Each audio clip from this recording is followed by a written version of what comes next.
కెరీర్‌లో మీరు పెద్ద పెద్ద స్టార్ డైరెక్టర్లతో చేశారు. పాన్ ఇండియా సినిమాలు కూడా చేశారు. మళ్ళీ చిన్న చిన్న సినిమాలు, మిడిల్ క్లాస్ ఫిల్మ్స్ చేస్తుంటారు. ప్లస్ జనరల్‌గా ఇవాళ రేపు వచ్చే జనరేషన్ హీరోస్ గానీ, లేకపోతే ఇప్పుడున్న ట్రెండ్‌లో గానీ, ఒక బ్లాక్ బస్టర్ తర్వాత దానికి మించిన బ్లాక్ బస్టర్ చేయాలని, దానికి మించిన బడ్జెట్ ఖర్చు పెట్టించే సినిమాలు చేయాలని, సూపర్ హీరోస్ సినిమాలు చేయాలని, సూపర్ న్యాచురల్ సినిమాలు చేయాలని అందరూ అనుకుంటుంటే, మీరు ఇలా చేయడంలో ఏంటి మీ ఇంట్రెస్ట్? సార్ 20 years బ్యాక్ నేను బొమ్మరిలోని సినిమా తీశాను సార్. ఆ సినిమా 1 year ఆడింది. ఆ సినిమాకి ఒక 30-40 స్టేజ్ ఫంక్షన్స్ జరిగి ఉంటాయి. అందులో ఒక పెద్ద మనిషి, చాలా పెద్ద ఆయన 2 స్టేజ్లో వచ్చి ఇలాంటి చిన్న సినిమాలు గెలవాలన్నారు.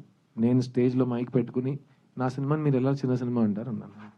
చిన్న సినిమా అంటే ఏంటి? మిడిల్ క్లాస్ అంటే చిన్న క్లాసా? లేదు కదా. ఓ విషయానికి లోతు ఉంటే అది లోతు. చిన్న లోతు పెద్ద లోతు ఏముంది? బడ్జెట్ అది సార్. నేను యాక్టర్ని, మీరు మీడియాని, ఇద్దరికి బడ్జెట్కి సంబంధమే లేదు.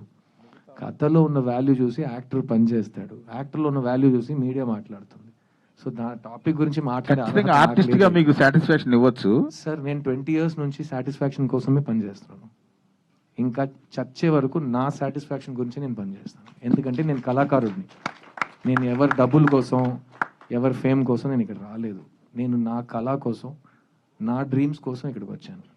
Japanese philosophy. నేను ఎందుకు ఈ ప్రపంచంలో ఈ పనిలో ఉన్నానంటే, ఫస్ట్ నాకు ఈ పని బాగా వచ్చు. సెకండ్, ఈ పని చేస్తుంటే నేను హ్యాపీగా ఫీల్ అవుతాను. థర్డ్, ఈ పని చేస్తున్నప్పుడు నాకు బాగా డబ్బులు ఇస్తారు. ఈ 3కి ఎస్ ఆన్సర్ ఉంటే ఎవడు వచ్చి నన్ను చిన్నది ఇది అది అడిగితే నేను ఇంకా ఏమీ సమాధానం చెప్పలేను కూడా. ఎందుకంటే మీరు కన్విన్స్ అవ్వరు కాబట్టి. చైత్ర